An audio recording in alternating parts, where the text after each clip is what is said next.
Hello friends, welcome to StudyIQ. My name is Dr. Mahipal Singh Rathod, and in this video I will be discussing the highlights or the overview of Economic Survey 2018.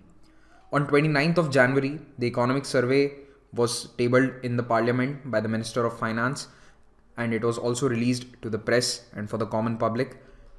Usually the Economic Survey is produced one day before the budget is tabled in the Parliament, but this time it has been tabled about 3 days earlier.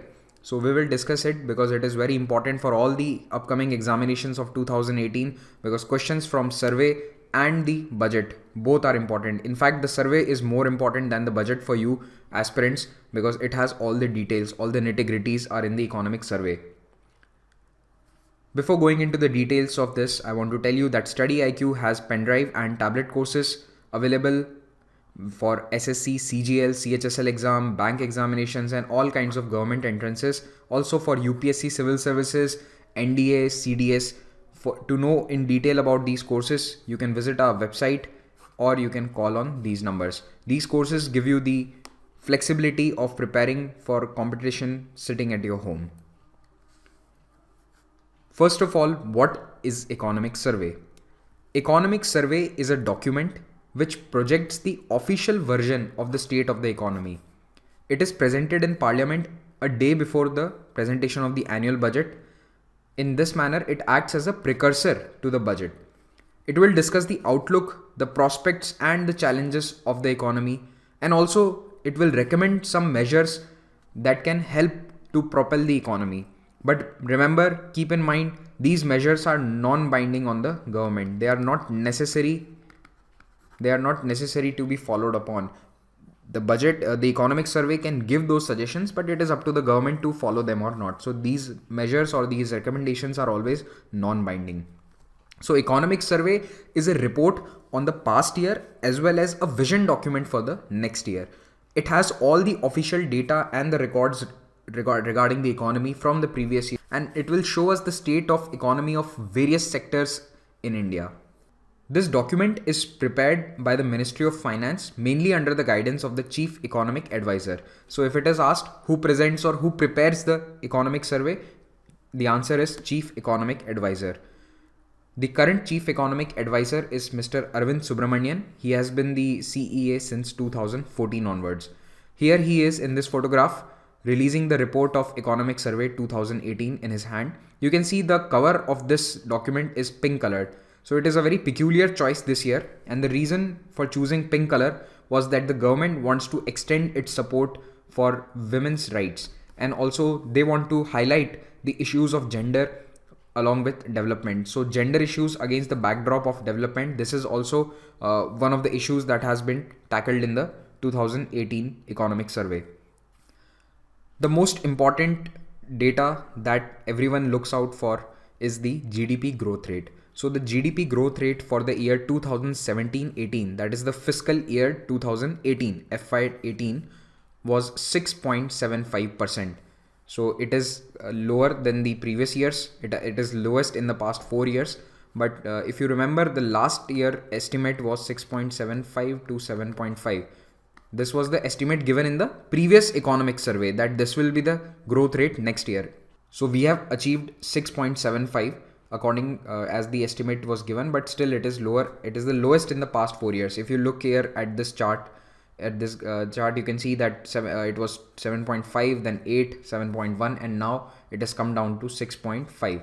The 6.5 estimate was given by CSOs, and 6.75 is the data that has been given by Economic Survey. What is the growth prediction for next year? That is the financial year 2018-2019 or fiscal year 2019. It is 7.0 to 7.5. And if this growth rate is achieved, India will become one of the fastest growing economies among the larger nations. If you don't count the smaller economies, if you have a look at the larger economies, the top 20 economies of the world, it will be the fastest growth rate if we are able to achieve this growth rate, 7.0 to 7.5. Coming to the fiscal deficit estimates, fiscal deficit as percentage of the GDP is one of the most important parameters to judge the health of an economy. or the health of the budget. So it has gone down steadily over the past 4 years, and it is at its lowest in the past 4 years at 3.2%. So it has gone down. You can see 4.1, 3.9, 3.5 to 3.2. The target is to bring this below 2%, and then it will be very healthy. Increase in taxpayers. This is one of the first and the most important points that the economic survey has highlighted this time, that due to the reforms like GST, the number of taxpayers has increased drastically. The taxpayers have increased by almost 50% after the GST rollout. And there is a large increase in the voluntary registrations under the GST. 9.8 million unique GST registrants are there. It means almost 1 crore. This amounts to almost 1 crore. And it is an increase by at least 34 lakh compared to the previous tax regime. So previously, when there was no GST, around 60 lakh people used to pay the taxes. So there were 60 lakh registered firms or registered entities. Now there are around 1 crore. Maharashtra, UP, Tamil Nadu and Gujarat have the highest number of GST registrants because these are the largest economies of India. These states have the largest economies in India. For the first time, an economic survey has given out the data of individual states' export. So now we are not just watching the export data of India as a nation, but also of the state. So that data has been calculated and it has been correlated to show the performances of the states and to compare their standard of living. So there is a strong correlation between export performance, which we can judge from the international trade data, and the interstate trade that we can judge from the GST data. So they have analyzed the GST data very much this time. So from the analysis of the GST data, whichever states show more trade, their standard of living is quite high. So states like Tamil Nadu, Telangana, Maharashtra, Gujarat, these have shown higher international trade, that is, they have shown more exports, and they have also shown more interstate trade. That is seen in their GST data, and they have higher standard of living compared to the other states of India. Then India's firm export structure is substantially more egalitarian than in other large countries. What this means is, you will understand by the data, in India, the top 1% exporters are responsible for just 38% of the total exports. So top 1% of the companies that are part of the export businesses, they are responsible for 38% volume of the trade. But in countries like Brazil, Germany and Mexico, this percentage for the top 1% companies goes above 65, 68, 75%, up to 75, 78% also. So what does it show? That in Mexico, Brazil and Germany, only the top few companies are dominating the entire export trade. While in India, there are smaller companies that are also contributing to the export trade. So the rest 99%, they are, although this number might seem very large to you, 1% are trading 38% volume, but still it is better than other countries. So this data is reversed in the cases of countries like Mexico. Here 1% companies have 70% trade volume. So in this manner, India's export structure is more egalitarian. The direct tax collections by states and local governments are significantly lower than those of their counterparts in other federal countries. So the local taxes that are collected by the municipalities, the panchayats, the state governments, they are not up to the mark according to the powers given to them. India's constitution has given them powers to collect taxes, and especially by the 73rd, 74th amendment that were brought, substantial tax collecting powers have been given to the local bodies. The tax collections that they have shown are not in line with the power that they have been given. If we have a look at other federal countries like Germany or Mexico or Brazil, then we will see that in those countries, the local authorities collect more taxes compared to India. So this is not good for economy. This is not good for governance, because if those bodies collect low taxes, then they will not spend money. If they don't have the money to spend on the local amenities, so there will not be good road lights, good sanitation in the cities if the municipality does not have money. So we have to make those local bodies more robust in tax collection. Then this is the data by the GST, which shows the increase in the taxpayers. So it shows an increase in the direct as well as indirect taxpayers numbers. Indirect tax means GST. This is GST, and direct tax, you can say it is the data. This can be shown by the data of income tax. So here in the case of GST, there is a 50% increase. These are the new GST registrants and these are the old ones. So they are just half of it. It means 50%, almost 50% new GST registrants are seen. And here on the other hand, if this is the data from income tax pays, the number of people paying income tax or who are being assessed for income tax. So this has shown a gradual increase over the years. So even in 2017, a gradual increase was expected, but this increase has been substantial. So whatever increase was projected, over and above that, 18 lakh people more, 1.8 million more have been added. So this was the normal, the blue part is the normal growth that was projected, and this red one is the extra number of people that have been added to the income tax payment base. Now, why has this increase come? Because of demonetization. Because in November 2016, when demonetization was done, people had to deposit their money in the banks, whatever money they had. And because of depositing large amount of money in the banks, they automatically were given notices that what is the source of that income, and they had to pay tax on that. So this demonetization has led to increased number of income tax payers. So again, whatever I have spoken in the previous slide, it is written here. Initially, there were 59.3 million individual taxpayers. That means around 6 crore.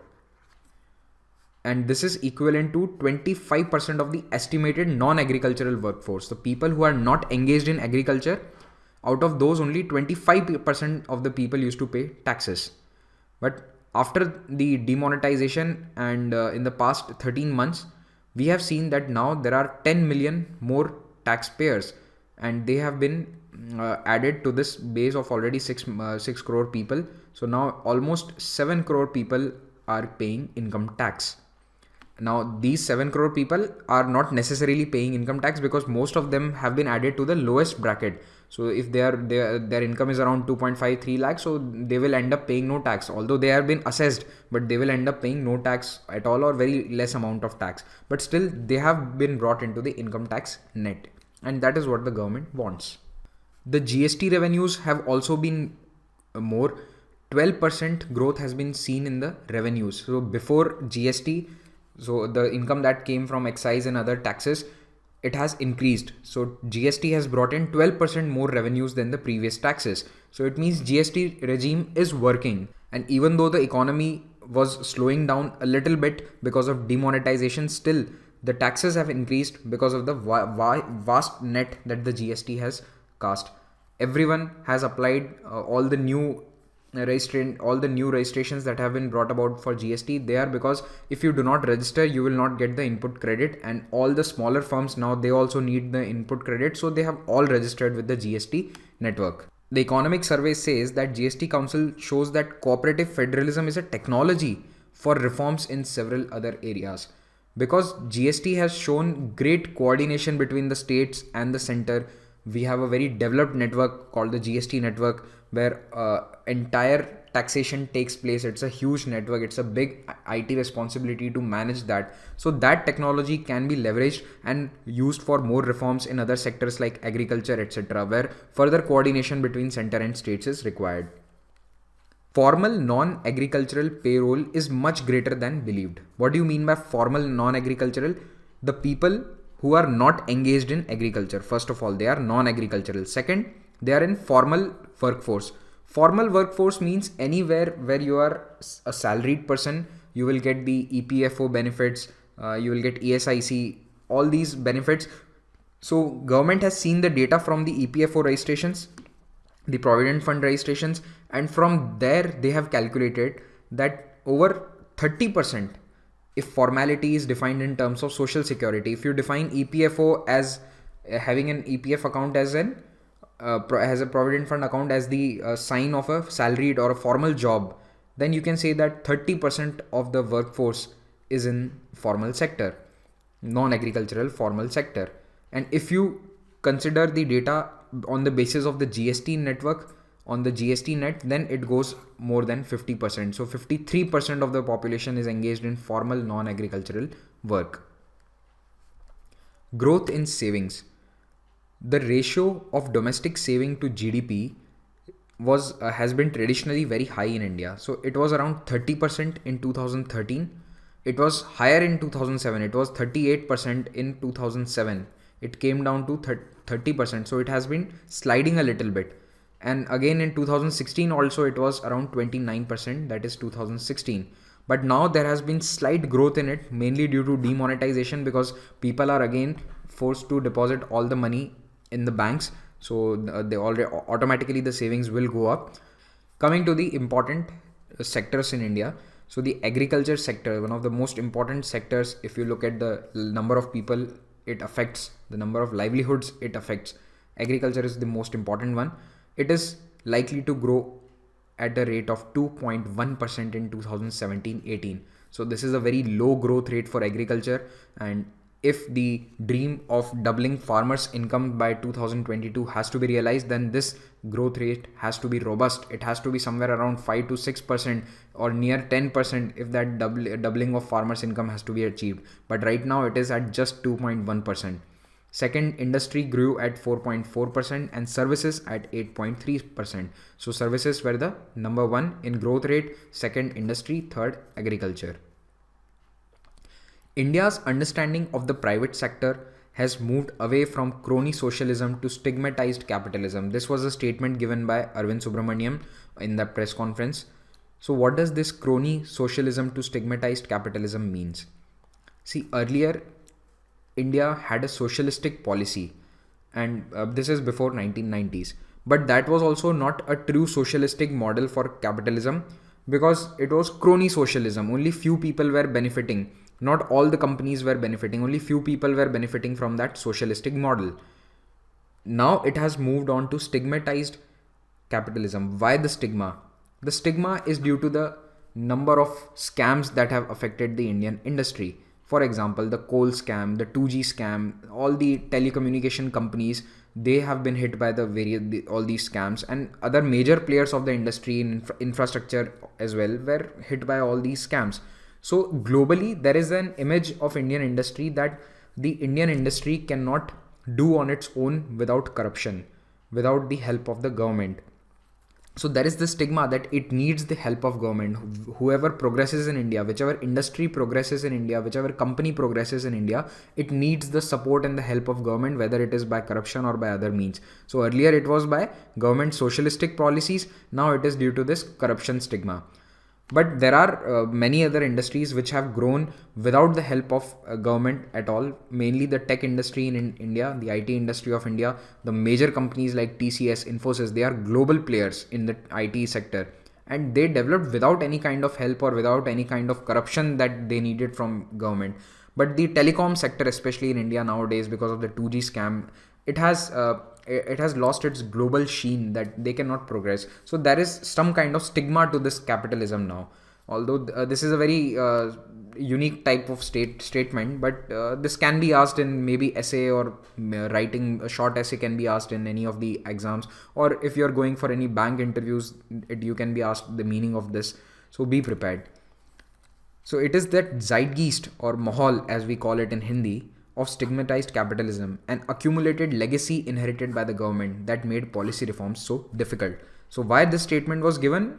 Because the CEA wanted to say that the policy reforms are very difficult in Indian private sector. It takes time to bring reforms. And the reason behind this is because of all these stigma that comes attached, of the crony socialism legacy that comes from many, many years. So it takes time for the policy reforms to take place, to take effect. Then coming to the policy vigilance. This was also another important point. You need to highlight it if you are taking down notes. Policy vigilance is needed in the coming year for oil prices and stock market prices, because they have seen sharp increase. Both these have seen sharp increases in the past year.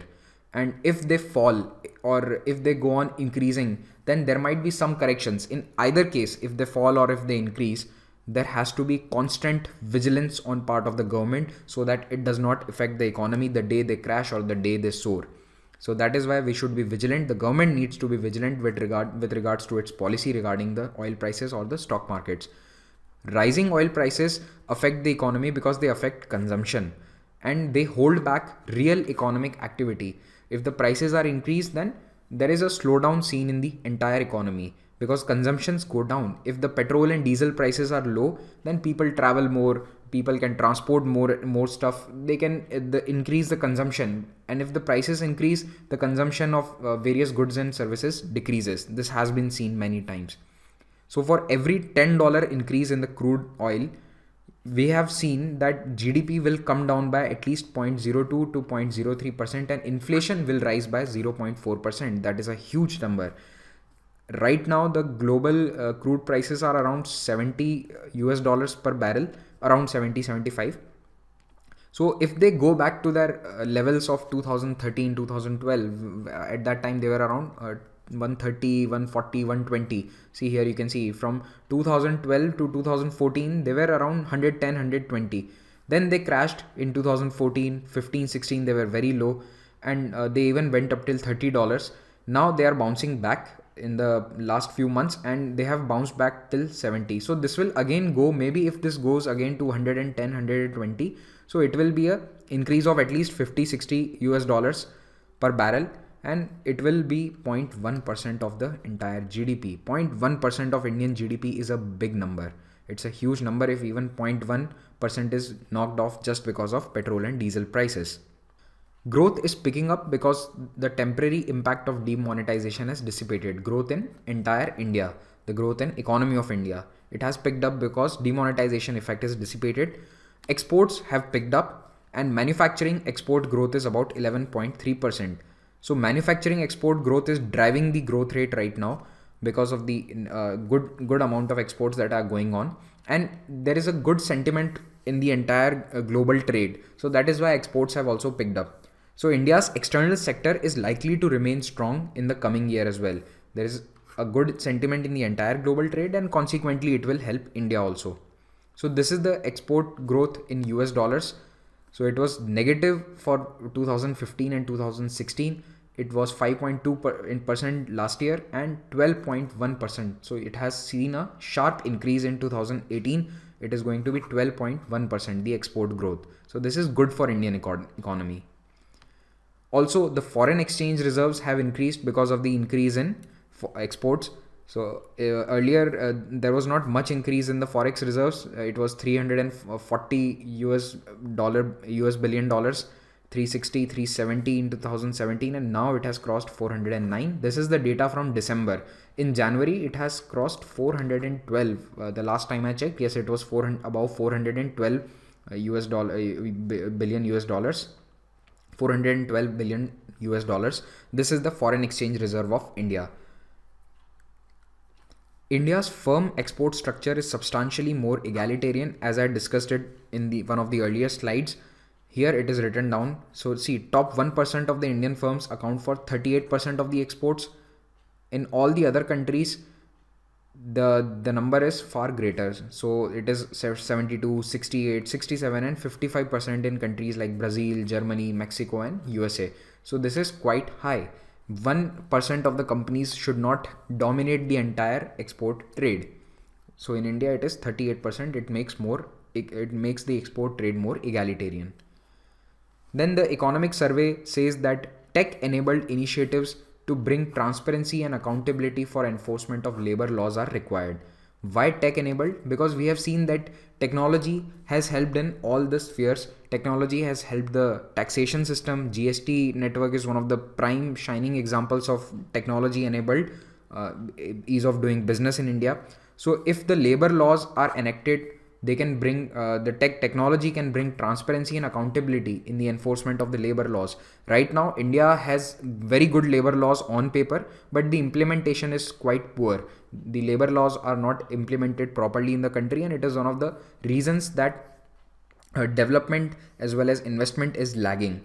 As India emerges as one of the largest economies, this should be economy.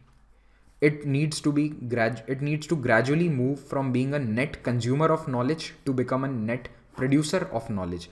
So this is a natural shift that India has to bring. Till date, we have been a consumer of knowledge. We also have been a producer, but if you compare the production and the consumption, the production was less, the consumption was more.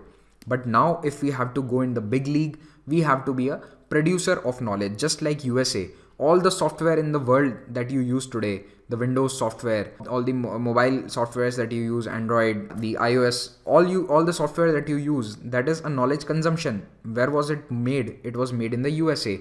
Every time you use that software, some amount of revenue is being shifted from India to United States. So for the future of India, for the economy to be robust, now we have to reverse that. We have to be a net producer of knowledge. We have to make software that the entire world is supposed to use, or the entire world has to use. They cannot do without it. The Swachh Bharat initiative has improved sanitation coverage in rural areas from 39% to 76% in January 2018. The Swachh Bharat Abhiyan was launched in October 2014. Since then, it has almost doubled the sanitation coverage in 3.5 years. Then the economic survey talks about a very unique phenomena, the meta preference for sons in India. As we all know that in Indian society, a son is preferred over a daughter in many families, and that is the reason that many families tend to have many children, multiple number of children till they have a son. So if a couple has a daughter as their first child, then they will have another one. Second is also a girl child. Then the third, they will have a third child. But if the second one is a son, then they will not have any further children. So they will stop when they have a son. But if they don't have a son, then they will go on to produce more children. So there are cases where there are 3 daughters or 4 daughters, and then a son is born. So this meta preference for son is a thing that we have to remove in the future, and the government has launched schemes like Beti Bachao Beti Padhao Yojana, the Sukanya Samriddhi Yojana, and last year, after the passage of the bill, there are also mandatory maternity leaves available, and all these 3 schemes are steps in right direction according to the economic survey. Coming to inflation. Inflation has been below 4% for more than 12 months now, since November 2016. For fiscal year 2018, the figures are 3.3% for CPI inflation, lowest in 6 years, and for WPI it is 2.9%. So it is coming down. The CPI inflation is coming down since the past 4 years, from 5.9, from about 6 to 3.3. It has almost halved, and the WPI, it fell sharply in 2016, but again it has come up to about 2.9%. So WPI has increased, but CPI has decreased. Food grains production. India's food grain production has increased from 251 million tons to 276, almost 276 million tons in 2017. So there is a good increase. But we have seen a growing migration by men, which is causing feminization of agriculture sector. Due to the migration of men towards cities for more jobs, the female workforce in agriculture is increasing, and this is leading to feminization of agriculture. India also celebrates Women Farmers Day. You have to answer me in the comment section, when is the Women Farmers Day celebrated? Regarding agriculture, the economic survey talks about climate change, and it is talking about climate change in quite detail. They say that the footprint of climate change is evident, and extreme weather is adversely impacting agricultural yields all across the country. The impact of weather is felt with extreme temperature increases and rainfall deficiency. So these are the 2 things that affect the agricultural yields the most, and India has seen gradual increase of temperature. The survey is saying that temperature is increased in many areas and the rainfall has decreased. And this impact is twice, the impact of decreased rainfall and increased temperature is twice in non-irrigated areas as compared to the irrigated ones, because non-irrigated areas are completely dependent on rainfall for the growth of crops. If there is less rain, then the crops will fail completely, or most of the crops will fail. On the other hand, in irrigated areas, they can always rely on canal or tube well or whatever irrigation sources that they have. But India has a large number of areas that are non-irrigated. Most of the areas are non-irrigated, and that is why this climate change will affect, and it is one of the biggest challenges to India in the future to mitigate climate change and keep its food security intact. Need to address the issue of pendency, delays and backlogs in the appellate and judicial arenas towards ease of doing business. It means that there are a lot of cases going on in the courts regarding the business disputes or tax disputes. These have to be brought down for increasing the ease of doing business. We cannot attract investment, we cannot attract companies to India if there is a lot of judicial cases, tax disputes going on with the government and the companies. Tax departments are notorious for filing a large number of cases. They have filed a large number of cases and their success rate is very poor. So you can see here, this is the success rate for direct taxes and indirect taxes. Overall, it is 30%. So less than 1/3 of the cases that the tax departments file, they end up winning. They lose more than 2/3 of the cases that they file. This is a huge number. Also, look at the number of cases and how much impact they have. Only 0.2% of the cases account for 56% of the value at stake.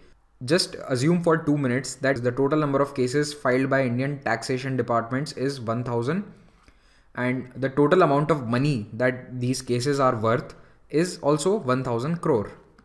So they have filed 1000 cases for 1000 crore rupees, but the ratio is so much skewed that only 2 cases, so just 0.2% of the cases are accounting for 56% of the value. So 2 cases are worth 560 crore rupees.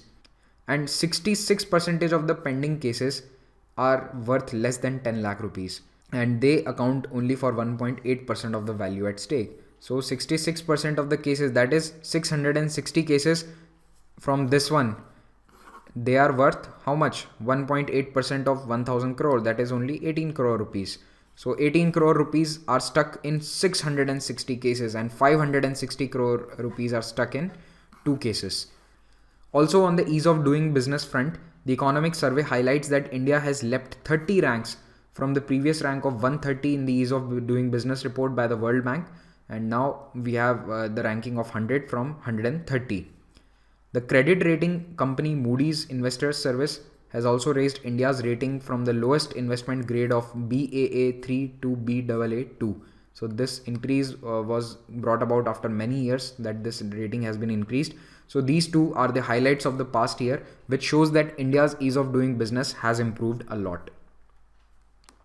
Growth in Indian economy is due to investments and not due to savings. The economic survey says that India's economy grows due to investments. If a person earns 1 lakh rupees and he invests that 1 lakh rupees in his business and expands his business to 5 lakh rupees, so that brings growth in Indian economy. If he would have saved that 1 lakh rupees, then maybe he could have made 1 lakh, he could have invested in share markets and he could have got good returns. So that money would have become 1.3 lakh. So 1,30,000, that's it. But if he invests, then he can expand his business. So Indian economy is driven by investments and not by savings. Consistent rise in Jan Dhan accounts indicates the financial inclusion at the lowest levels. And most of these Jan Dhan accounts, which were earlier having zero balance, the number of these zero balance accounts is decreasing. People are using these accounts now, which shows that the target of Jan Dhan Yojana, which was to bring about financial inclusion, it is going in the right direction because the number of zero balance accounts are decreasing and people are using these Jan Dhan accounts for their banking transactions or banking services. Finally, what is the policy agenda for the next year? The survey clearly states: first, support agriculture. Second, stabilize GST. There are a lot of changes going on in GST, so we have to stabilize it. It will take some time. It has been only 6 months since the GST regime took place. Then privatize Air India. It is clearly saying that the government has to privatize Air India. Again, remember, the recommendation of economic survey is not binding on the government. Finish bank recapitalization, because there was a lot of problem regarding NPAs in the previous years.